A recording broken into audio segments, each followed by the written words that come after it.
Yeah, thank you. Welcome back. So um since you have finished activating your business, your organization has been activated. Now you want to start using our products, the tools inside Feed Africa ERP system. So this is the season flow. This is the season flow. So if you go under settings in season flow, if you go click on season flow and get to settings here now. So this is settings. So you click on it, you are under settings. So you will see that these are the things that you can set. So we have people. When you click on it, when the moment you click on settings, the first thing it will show you will be people. So if you get to people, you will see all the people that you have already added to your organization. So now you can use this button to add. You will see it says register a new user who has never created a Feed Africa account before. It's as simple as that. This is where someone that has never registered an account on the platform before, this is the form you will use to register it. And in some other articles, when we explain how you can get started with Feed Africa, we told you about um, about how you can register, how you can sign up, and you will see that this is one of the ways we describe. So this is the form. If you want to add someone that has never registered on the platform before, this is the form you will use. So register member, yeah. Then this is another form, add members to organization. This form is for someone that has already registered on the platform. The platform already recognizes their email. That's it. So you can use that email to add them to your organization. So if you use this form, you will need to give them a role. Yeah, you need to choose one of the roles you must have created before. You need to choose it and then give them that role. You need to give them that role and then onboard them. So once you click that, they will be added to this they will be added to your organization. So now you will now go to roles and permissions. Of course, it is not even users that you will it is not people you will start from when you want to set up your organization. After doing the registration, you have done registration, you have activated your business. Now your business has activated. Now you have access to settings. So when you get to settings, you will use settings to set up your business, especially because you want to use SeasonFlow.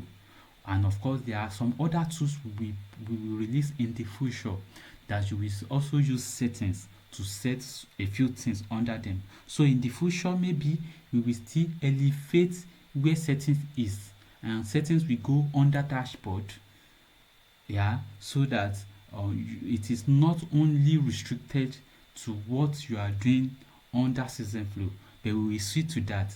But currently, you have to click on SeasonFlow from your dashboard to get to the part of SeasonFlow. Yeah. So once you get to it, you will be able to see settings, and then you click on settings. So when you click on settings, you'll be able to set up everything that you need to use SeasonFlow. In the future, some other tools that we will release. Now, so when you are setting, it is not people that you will first set, because there are some things that you will need to attach before you can add a user to your organization, or even register a member that has never registered on the platform before. For example, now if you click on this, you come down, you will see that you need to select a role. So if you have not created roles and permissions, you will not be able to even do it. You will not be able to do this. The system will reject what you are doing. If you also want to add a user to your organization here, you will see that you will need to set to attach that user to a role within your organization. So if you don't have roles and permissions already set up within your organization, you'll not be able to proceed. So that's why it is better for you to probably probably you can start from any of these. So you can start from maybe roles and permissions. Think of all the roles that you want to all the roles within your organization. Is it this the marketing officer? Is it the website administrator or or um, social media manager? Is it the agronomist? Is it the farmer? Is it the farm supervisor? Is it the extension worker? And so on and so forth. So you can create as many roles. You are seeing all these roles now because I have created them for my organization. So you have to create as many roles as possible. And once you create it, when you are creating each role, you'll be able to set permission for each role. There's another video where we have explained how you can create roles and permission. So you can watch that video. Now let's leave roles and permission because there's another video dedicated to that already. You can go to units. So when you go to units refers to all the units you think you will ever need to measure anything, to quantify anything that you are going to use in your organization. It can be the money you are going to use.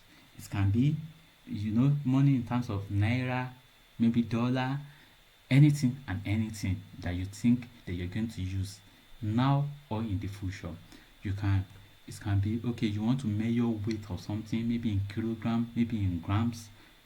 You can decide you want to measure the volume of something, maybe volume of fertilizer, and also you can say, okay, it's going to be liters, or it's going to be milliliters, anything.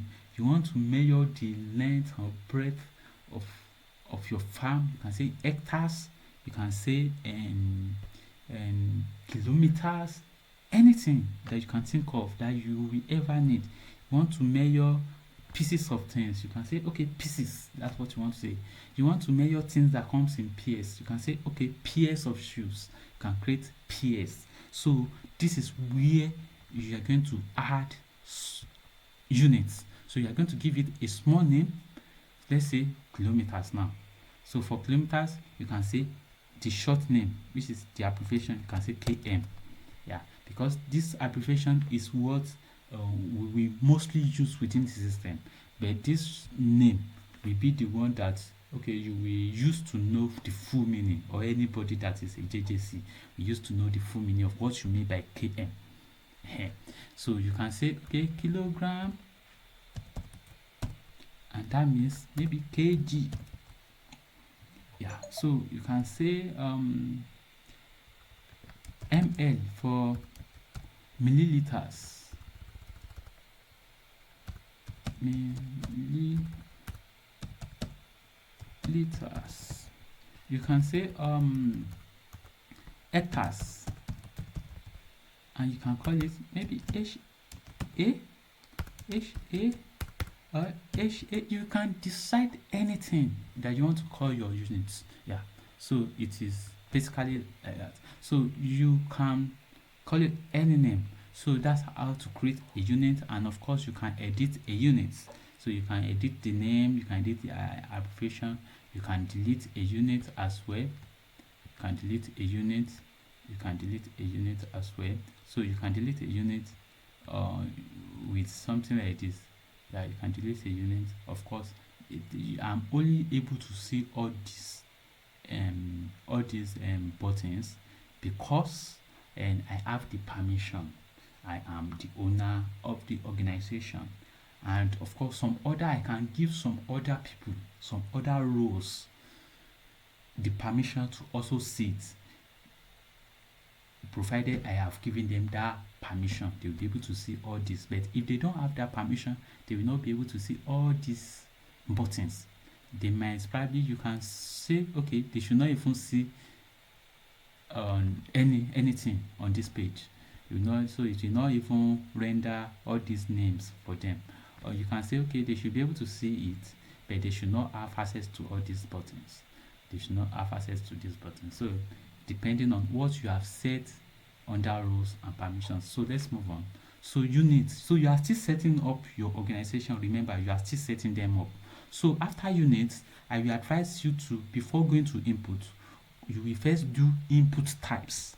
So when you do input, because you know that input types, it means that types of inputs. So because under inputs, if you are creating an input, you will have to define the input type for it. You have to choose an input type for it. So that's why it is better for you to set up input types first before you go under input. So input types means any type of inputs that you think, okay, I'm going to use fertilizer. So you just create it's like a category of inputs that you ever use in your organization, in your agri business. So fertilizers, herbicide, labor, machinery, vehicles, and buildings, anything that you ever use as an input in your agri business. This is where you create it, and the same thing applies to what applies to units. So you can edit, you can delete, you can add. So now you create a name for it. You can call it labor. This one, that's where what I will really explain now. This one is for it's in so this one, whenever, because there are different types of inputs that you may be using. There are some inputs that you just measure them by volume. You get, when they are, let's say fertilizer now, like they're like in bottles, yeah, or they are in bags. So that means you need to so you can count them, maybe 20 bags. That's what you have left. You can count them, maybe 13 bags or 105 bottles. That's what you have left, and you can track the quantities by the time you start using them and releasing them to each of the farms that you operate. Now that one is okay. That one are inputs that you can easily measure by the number, by the quantity. But for some input types, you can only quantify them by depreciation. So that's why we have ordinary inputs, and there are some inputs that are also assets. So if you create an input, let's say labor, now it's labor. To me, labor is not an asset. It is not an asset because you pay them money, but it depends on the way you look at it. You pay them money, and you know the number of the people in that you have employed under you. So labor means all your employees, and anyways, it means all your employees. It does not mean it does not mean the people working on the farm alone. Yeah, so it includes all your employees, or in fact including you, that is the owner of the business, because you are also working for the business. So if you are getting paid, that means you are supposed to be paid. So you are supposed to be, so you are so you are supposed to be paid. That's it. So you are an input in the organization. So now, so what I'm trying to say is that for labor now, I would say it is not, you don't need to calculate depreciation for labor. It is quantifiable, yeah, by the end of the month, by their salary and by the total number of employees under your organization. You can easily quantify them. You don't need to calculate depreciation for them. Now, for something like machinery needs to be factored in as assets. Yeah, because you need to know the depreciation. So for something like labor, you don't need to click on this at all. Just leave it the way it is. You don't need to click on calculate depreciation. Just leave it. The system will know that, okay, this is not an asset, because that particular input type is not an asset. So every input under labor will not be considered as assets at all. So but for machinery, any input, we have agreed that it is you need to calculate depreciation for it.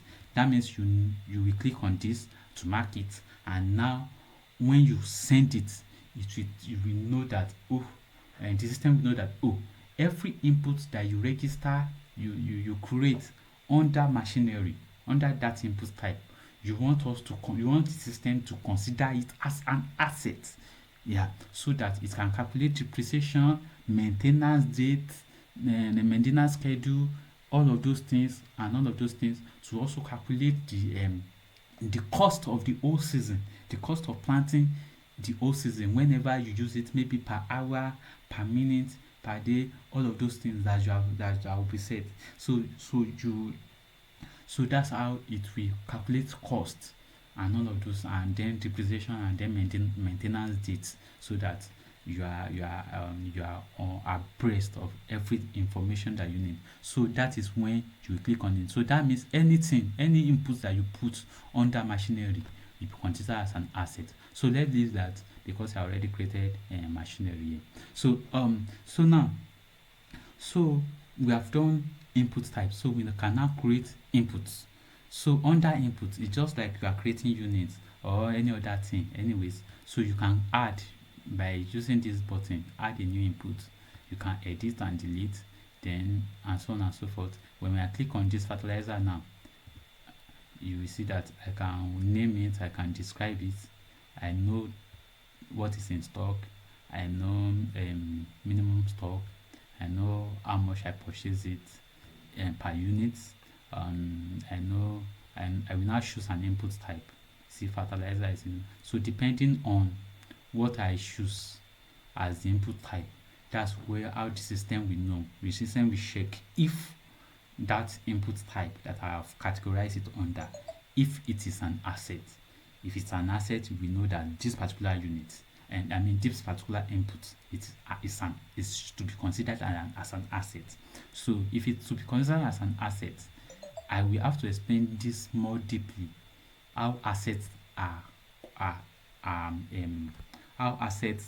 I will create another video to do this.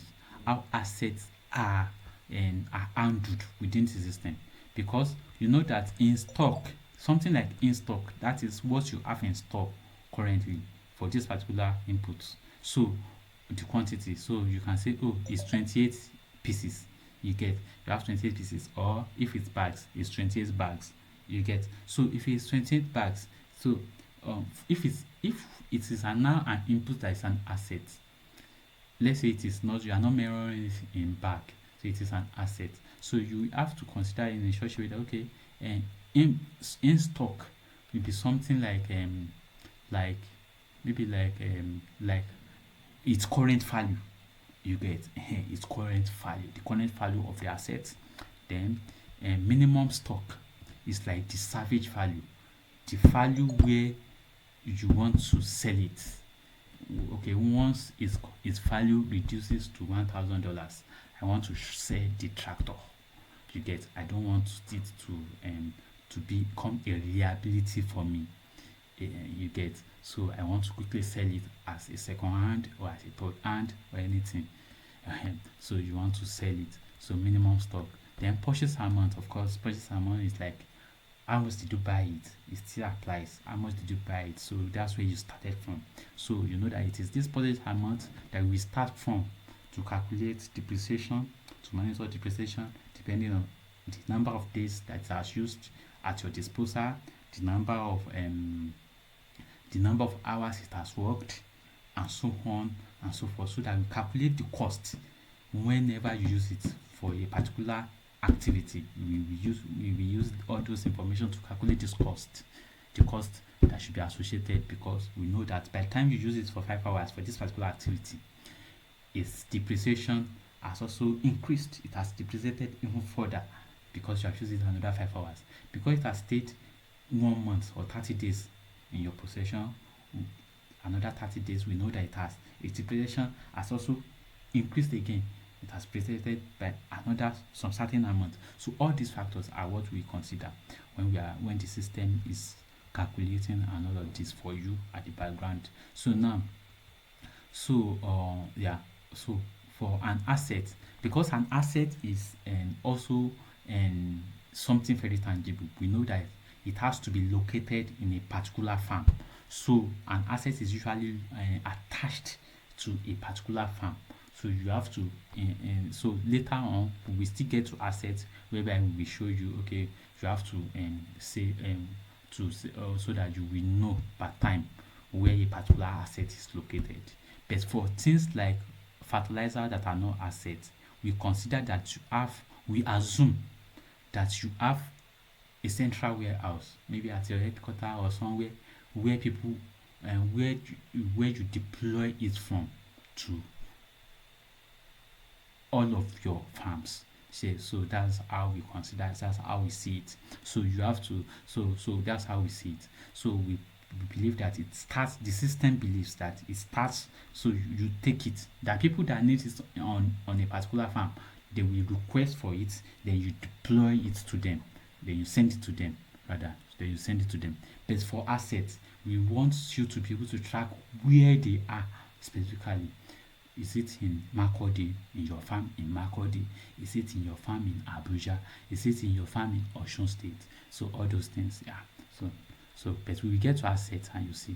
So we have done people, roles and permission, units, inputs type, produce. So produce is very straightforward, just like units. It's very, very straightforward. You can add a new produce, you can edit, you can delete. And also, of course, produce is just you telling the system that, okay, these are all the plants my organization will ever plant or is trying to plant. We plant in the now or in the future. You just want to put it there. Let the system know. So it does not mean that you are already planting it. You just want to put it there so that when you start creating seasons in the future, which means you are starting a planting season, you will just pick that, okay, that's the plant I want to plant. That it will be easy for you. So that's that. Let's just not waste time on that. It's very straightforward, just like any other thing else. So we go to assets. Now we go to assets. So I've already talked a lot about assets. So I'm not going to talk too much on it again now. So asset is just like this. So there's a farm name. It's like where it is located. You know that I was trying to say it that time. So where it is located. So this one is located on First Farm North. So you will know you must have named your farm in the way that you are able to understand it when you hear the name. So I know what First Farm North means because I am the owner of this organization. I have second test farm, I know the meaning, so I know, okay, it's at that location, and so on and so forth. So you will be able to know. So or it can, so the asset can either be located on a farm or it can be located on a cluster. That is, maybe it's cluster or cooperatives. You also operate with some cooperatives or clusters. So maybe like a group of 10 farmers in Kaduna State now. So you also operate with them. So they are the ones they plant for you. You use their cooperative or their cluster to get in. So you give them input. So they are helping you to monitor your farms, and so you give them input and everything that they need. So maybe you have some assets with them. Maybe you've given them like 3 tractors for that particular cluster. So since it is not attached to a particular farm, that means so a cluster can either be attached to a particular farm or be attached to a particular cluster. So, and you know that under cluster also, so we will still explain cluster further in another video. Yeah, it is necessary. So let me just stop there. So that's it. So date, birth, purchase amount, and so you know that this date birth is what we will use to track.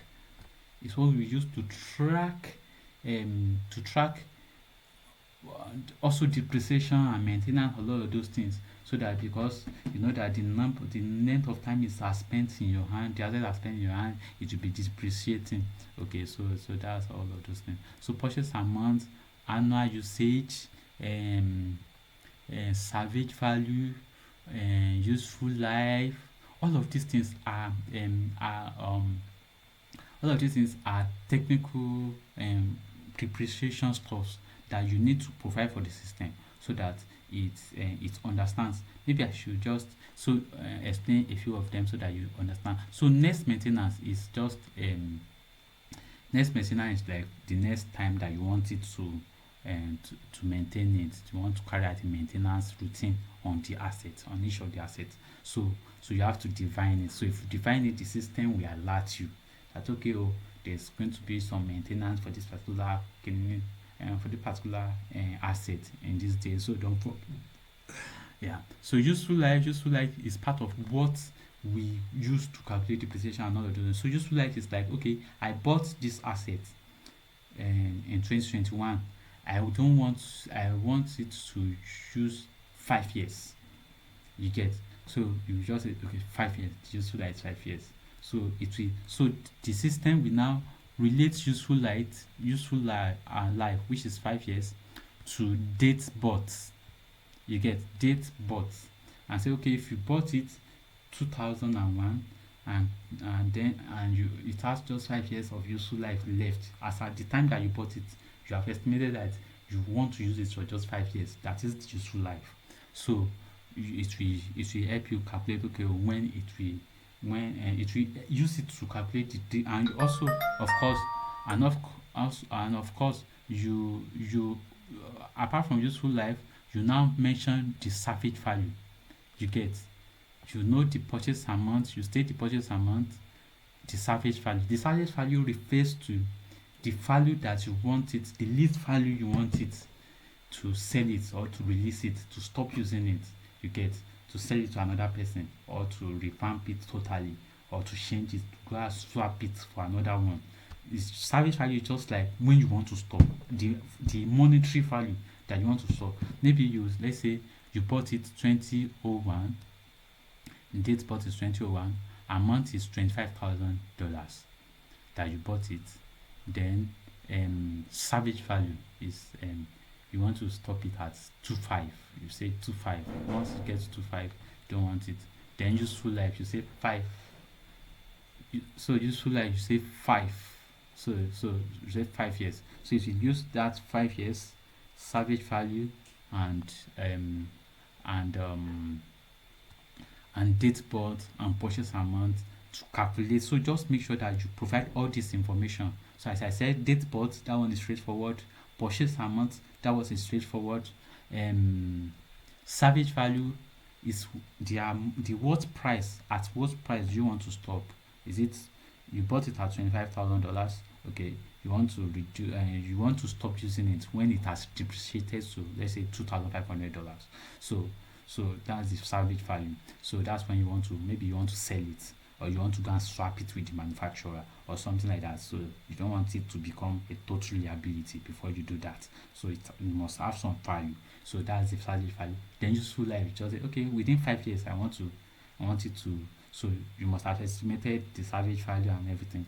So okay, within 5 years I want to. That's when I want it to do this.